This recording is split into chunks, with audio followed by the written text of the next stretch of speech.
attaining the Supreme. Text number 14.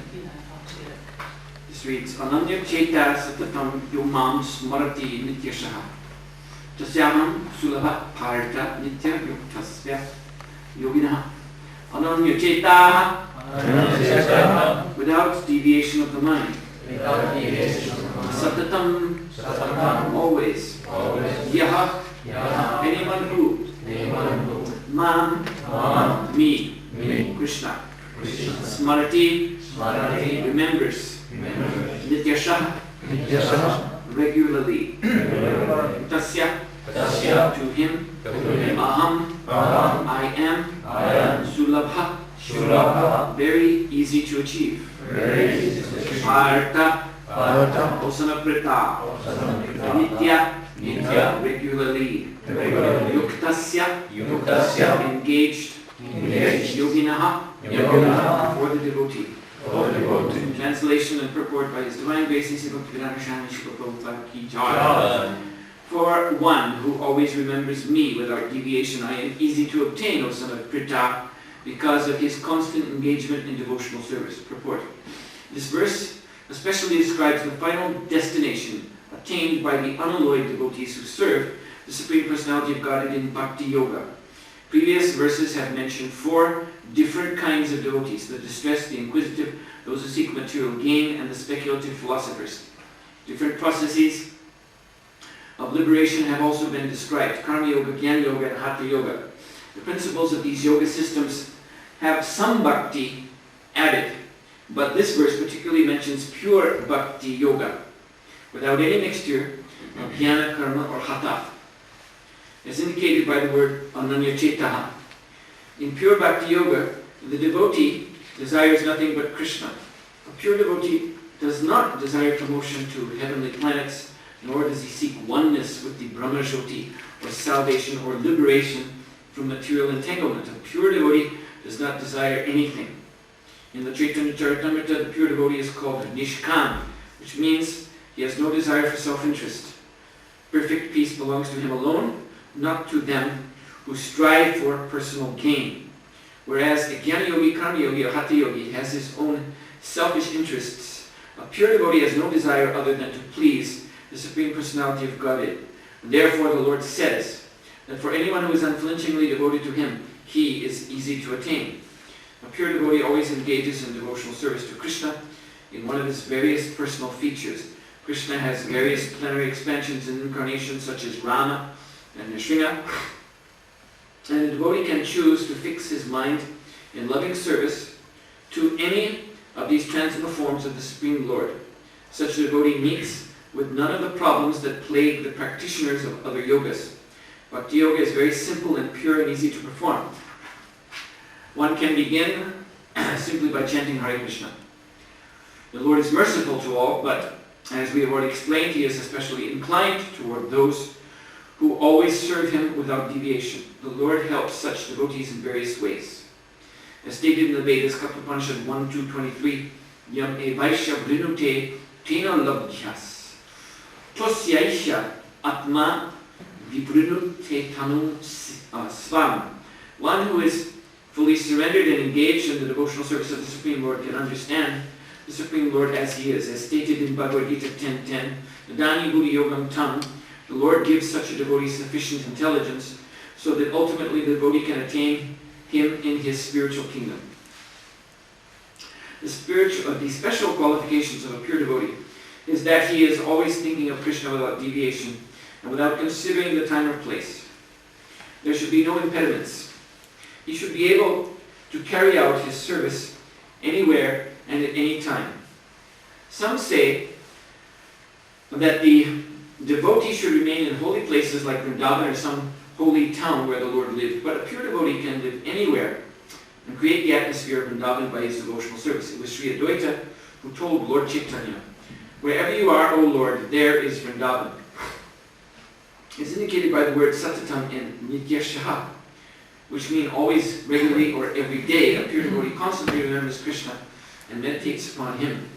These are qualifications of the pure devotee for whom the Lord is most easily attainable. Bhakti Yoga is the system that the Gita recommends above all others. Generally, the bhakti yogis are engaged in 5 different ways. Shanta Bhakta, engaged in devotional service and neutrality. Dasya Bhakta, engaged in devotional service as servant. Sakya Bhakta, engaged as friend. Vatsalya Bhakta, engaged as parent. And Madhura Bhakta, engaged as conjugal lover of the Supreme Lord. In any of these ways, the pure devotee is always constantly engaged in the transcendental living service of the Supreme Lord and cannot forget the Supreme Lord. And so, for him, the Lord is easily attained. The pure devotee cannot forget the Supreme Lord for a moment, and similarly the Supreme Lord cannot forget his pure devotee for a moment. This is the great blessing of the Krishna conscious process of chanting the Mahamantra, Hare Krishna, Krishna Krishna, Hare Hare, Hare Ram, Ram, Hare Hare. Anyanya Cheta Satatam Yo Mam Smarati Nityashaha Tasyam Sulabha Bharta Nitya Yuktasya Yogina. One who always remembers me without deviation, I am easy to obtain, O son of Pritha, because of his constant engagement in devotional service.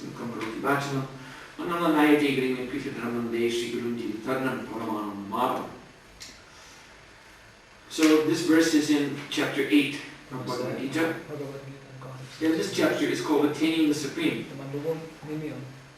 Now in the verses just previous to this one, the Lord has alluded to some other processes besides pure bhakti yoga, which Srila Prabhupada is so completely explained in his purport. So he speaks of, in text 10, about fixing the life air between the eyebrows, and by the strength of yoga with an undeviating mind, engage oneself in remembering the Supreme Lord in full devotion. And he says, Saptam Parampurusham Upaiti Divyam, that this person is sure to attain the Supreme Personality of Godhead. Then he speaks of persons who are learned in the Vedas, who utter Omkara, and who are great sages in the renounced order. They enter into Brahma.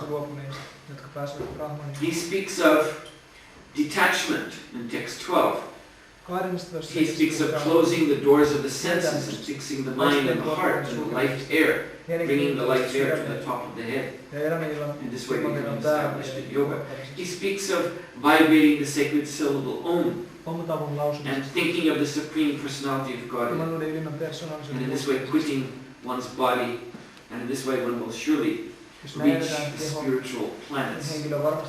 So as Srila Prabhupada points out in the purport we just heard, that the principles of these yoga systems have some bhakti added.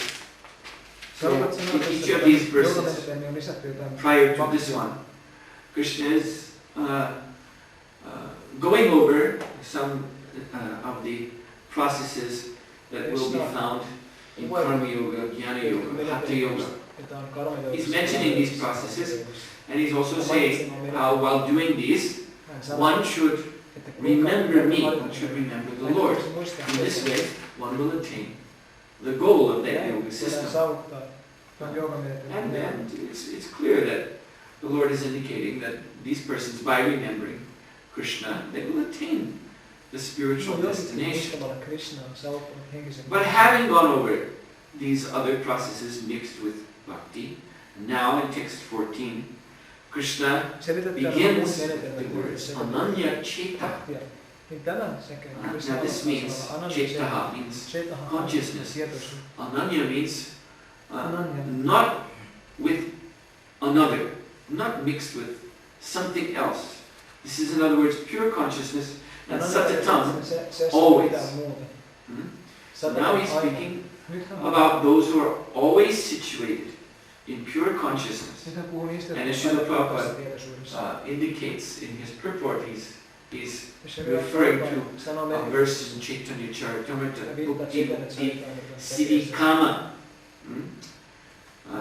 Sakala Ashanta, that those transcendentalists who harbor in their minds some yearning for three things I mentioned. Bhukti means sense gratification. Of course, because we're speaking of yogis, And this is not, this should not be taken as sense gratification here, within the realm of this material world, but a karma yogi will be aimed at higher planets, and he'll be interested in the sense gratification that's available there.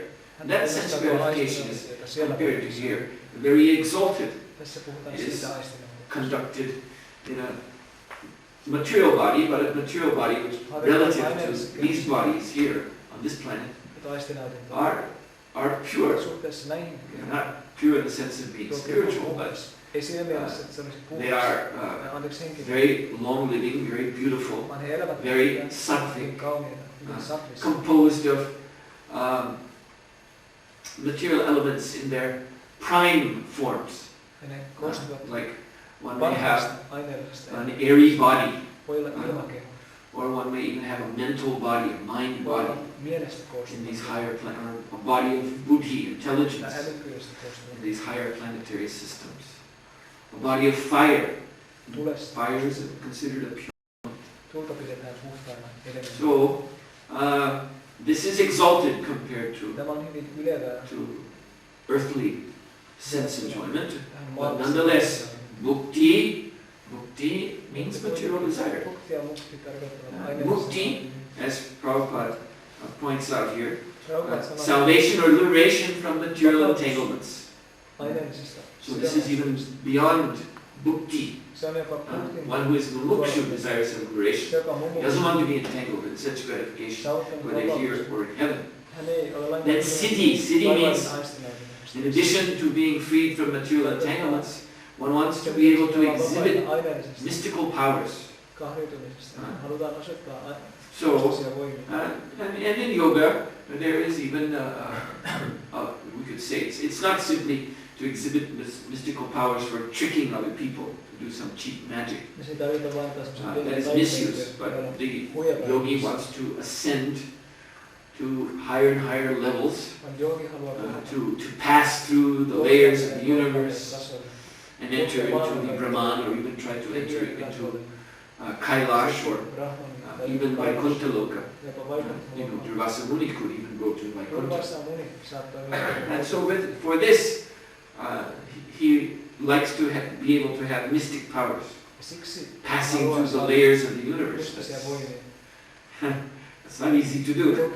And so mystic powers are there to have control over, because these are elemental shells. So to have control over these powerful elements. So this is called siddhi, mystic perfections. But Chaitanya Mahaprabhu has said bhukti, mukti, siddhi, kam. These are all examples of material desire, as exalted as they may be. And therefore, sakala ashanta, the minds of these persons, these paths of yoga are not peaceful. Ashanta. They're disturbed. And therefore, for them, these recommendations are given earlier by Lord Krishna.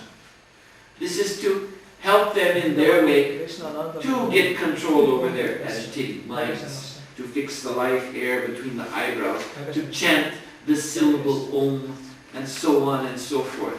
These are methods for those who are in a more neophyte position on the spiritual path. They're having trouble controlling their minds and senses. So Krishna gives these helps to them. But now he's speaking Ananya Chitta Satatam, those who are always established in pure consciousness. Yom Mam Smarati Nityasha, they're always remembering me alone. Tasyaham Sulabha Partha. For these persons, I am easy to obtain. In other words, they don't have to do these other things that have been mentioned before. They just simply remember me. And that is natural to me, because they are Nitya Yukta.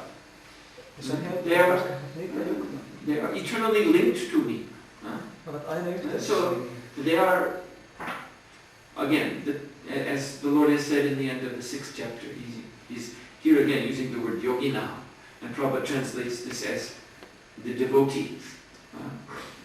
So among yogis, they are the best. Yogimam epi sarvesha markityanantaratmana sharavam bhajate yomam samyukta tamama.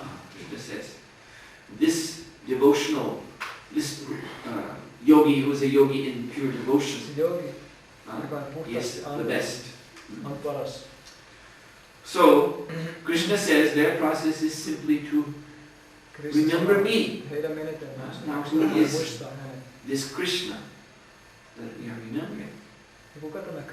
Krishna is the Supreme Personality of Godhead, Parasya Shaktir Vividhaya Shruyate, as defined in the Vedas. This is how God is defined, the Supreme Personality of Godhead. That He is the master of all energies. So, this mind that we have, these senses that we have, they are the energies of Krishna. And Krishna is Rishikesh. He is the real controller of senses. So if one practices simply to remember Krishna always, and Krishna is, he says, I make myself available to that devotee. I'm there for him. That's what this means. I am there for that devotee. So he is there as the Rishikesh, as the master of the mind and senses. He brings the mind and senses under control. Just like when Lord Krishna was winning the hand of Satyabhama, then he had to put a ring through the nose of 7 powerful bulls. These were not ordinary bulls. They were bulls that had never been tamed by anyone. They were so big, so ferocious, such very huge, and you've seen in India, there are bulls, different sort of breeds of bulls, and I've seen the ones that are used at the Padayatra. This Holiness Lokanath Maharaj's Padayatra program. So if you have seen those bulls, because often the Padayatra is coming to Mayapur during the festival, and you'll see the bulls parked in some area given grass. Look at their horns. They have these huge horns. Monstrous horns. So they were bulls like that, with tremendous horns and so big and muscular. And other princes had come trying to win the hand of the lovely Satyabhama, who, by the way, is actually Srimati Radharani. Just thought you might want to know that. Among Krishna's wives, Satyabhama is not, we might expect that she would be Rukmini, but she is not. Actually, that is Chandravali, Radharani's rival. So in Dwarka Lila, Chandravali has the chance to be the chief wife. In Vrindavan Lila, she's number 2. But in Dwarka Lila, she's number 1. And Radharani has to become number 2.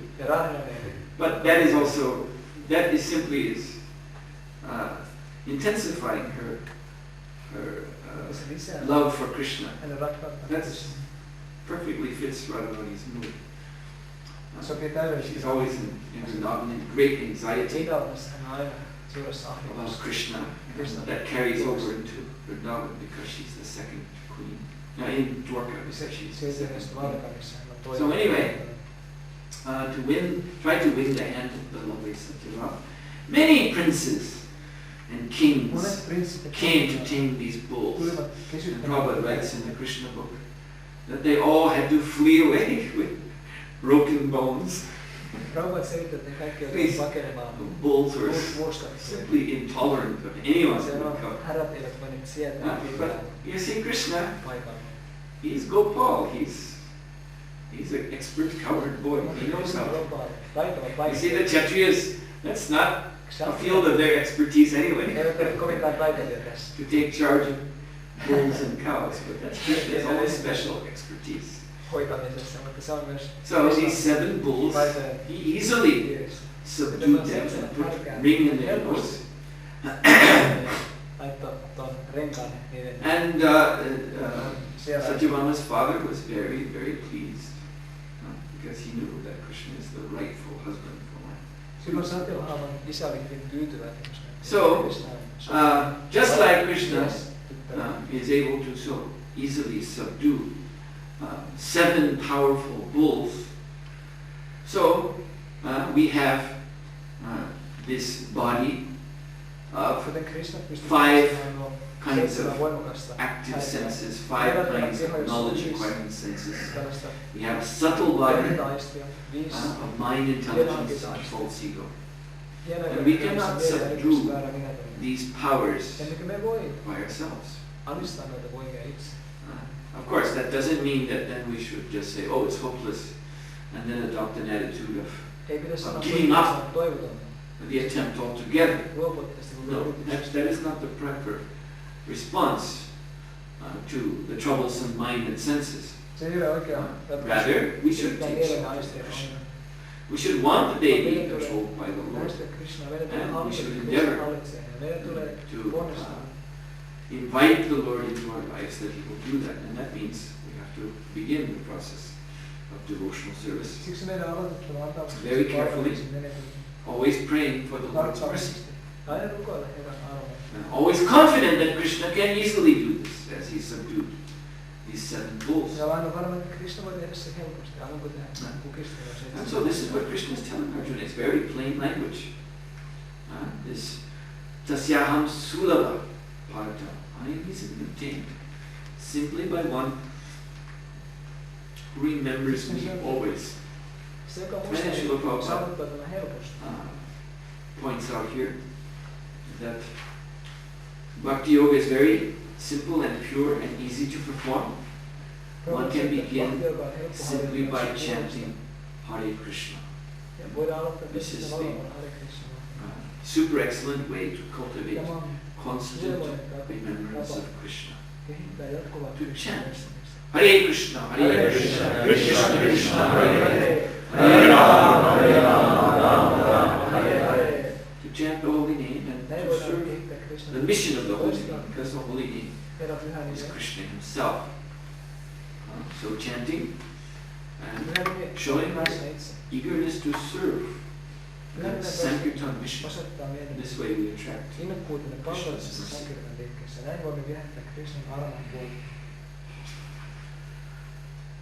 So I'll stop here. Are there any questions?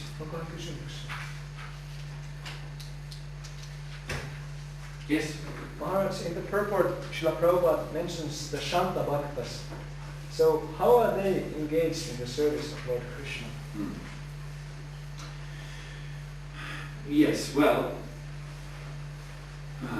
I will answer in terms of Krishna's Swarup Shakti. That means His own personal energy, which is manifest in Goloka Vrindavan, in the all the ways that give pleasure, personal pleasure, direct pleasure to Krishna. So this Swarup Shakti, when I say it manifests in all the ways it gives Krishna personal pleasure, that means it is manifesting in these rasas. So there are Shanta Bhaktas in Goloka Vrindavan. The trees, the flowers, the peacocks, all the features of the forest, the mountains, the lakes, they're all purely Krishna conscious entities. The bulls, the cows, they're all Krishna's devotees, but they're the Shanta Rasa. And they are certainly giving pleasure to Krishna. Krishna loves them, they love him back. But it is in this particular Shanta mood.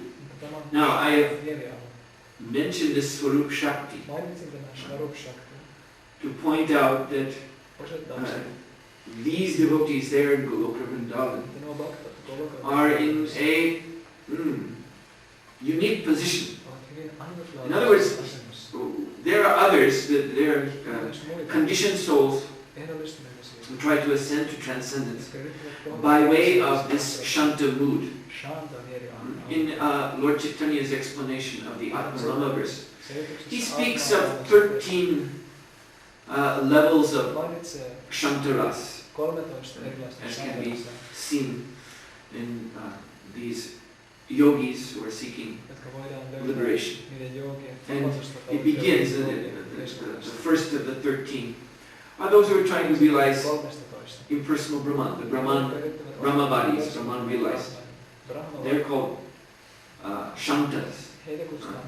And then at the 13th level are those who have realized Paramatma. So these are these top and bottom and in between. These are also called Shantas, Shanta Bhaktas. But you see, their situation is not the same as those who are manifest in the Swarup Shakti of the Lord. So those who aspire for this Shantarasa, again, taking help from mystic yoga, Jnana yoga, and so on and so forth. Well, their position is, they have to undergo arduous austerities, severe measures to control the mind and senses. And the end result may not be so secure. They may fall down again from that position. In this Swarup Shakti of the Lord, actually, these rasas are assumed by devotees. Srila Prabhupada said everyone in Goloka Vrindavan, they simply have wonderful love of Krishna. So they're in Shanta Rasa, but that is not because they're attached to liberation or something like that. It's because they so strongly desire to please Krishna. And we have indications that the Shanta Bhaktas can move to other rasas because their foremost desire is simply to satisfy Krishna. We see there is one account of Lord Krishna who was playing with his cowherd friends in the forest. He was playing very strenuously. He became hot and tired. And so he desired to bathe. And so to bathe, you go to a river. But they were far from the river, far from Jamuna River. So one cowherd boy, he took the form of a river. Now river again, that is Shanta. This cowherd boy is in Shakaras, Sakyarasa, friendship. But he took the Shanta role as a river so that Krishna could bathe the body of water. And then when Krishna got out of the river, he needed to dry himself with a towel. So the same cowherd boy then became a towel so that Krishna could dry his body nicely. So there is some indication that these rasas are changeable. And we should understand this about Goloka Vrindavan, that it is the place of spontaneous love of Krishna. What does spontaneous mean? It means jumping at the opportunity to serve Krishna. So sometimes, devotees have this conception that you get locked into some particular rasa and that's it. But it seems to me that Goloka Vrindavan is not really like that, although everyone has a rasa that they prefer. I mean, that's personal nature. There are always situations that we prefer to be in, that we like to be in most. You see, everyone in Krishna consciousness, different services we may have, but generally we find that devotees have some particular thing that they especially like to do. See, someone especially likes to go out and preach, give programs. Someone else especially likes to do deity worship. Someone else especially likes to cook. It doesn't mean they don't do other things. They just have their personal inclination. So this is, I think, the real way to understand rasa. Not that one is placed in. You see, because this other conception of fixed rasa, unchanging rasa, this looks very much like still this conception of positioning, and this Srila Prabhupada totally rejected when he heard one so-called Gopi Baba Club in Los Angeles. And there was a group of devotees who were reading certain sections of Prabhupada's books, tried to cultivate Gopi Baba, because they're thinking, we should be in that rasa, that is the topmost rasa. And they would even make remarks that, oh, when I read Bhagavad Gita, I fall into Maya, because it's a lower rasa. And Prabhupada heard about this, and Prabhupada heard someone's remark about, you know, even going beyond Mother Yashoda or something like that. Prabhupada got very angry. First of all, there's just the arrogance of the little soul, thinking that what meager devotional service he is doing can in any way be compared to any resident of the spiritual world. And then there's this sort of mundane hierarchical conception of the rasas. Someone is in this ras, but higher than them is this one, higher than them, and higher than them. And of course, in the material world, where we have for so many births been aspiring to become highest of all, we look at that and think, yes, I want to be in Madhura Rasa because that is the best. I should be in the best position. So this is applying mundane conception to transcendental reality, and Srila Prabhupada became very angry about this. And he said that we cannot, you see, if one is thinking like this, that gopis are above Mother Yashoda, then one by such conception disqualifies himself from understanding anything about this. But we can just give some hint. That rasa means one's own favorite position, but there is possibility of changing rasa out of spontaneous eagerness to serve Krishna. And so we learn all these. We learn, you know, when one reads this more advanced Goswami literature, we learn these mind-blowing things like Lord Balaram has also his Gopi identity as Ananda Manjari, and all the cowherd boys are also gopis. All these things. And you know, it's not really anything one can comment on, really. But what we can say is Goloka Vrindavan is the place of spontaneous love of Krishna. So, please do not think that the devotees who are serving Krishna in the Shantaras are in some sort of inferior position, or that they're necessarily locked into those positions and can't change them. You see, this is, after all, look at this, the Jamuna River. Jamuna River is another form of the Gopi Vishaka. You know, with Lalita and Vishaka Shakti. They are the two closest associates of Srimati Radharani. So Vishaka's other form is the Jamuna River. So Jamuna River, that is only in Shantaras. I want to be above that. That's a great offense. That same Jamuna River is Vishaka. So better, you know, just hands off all this. Don't touch it.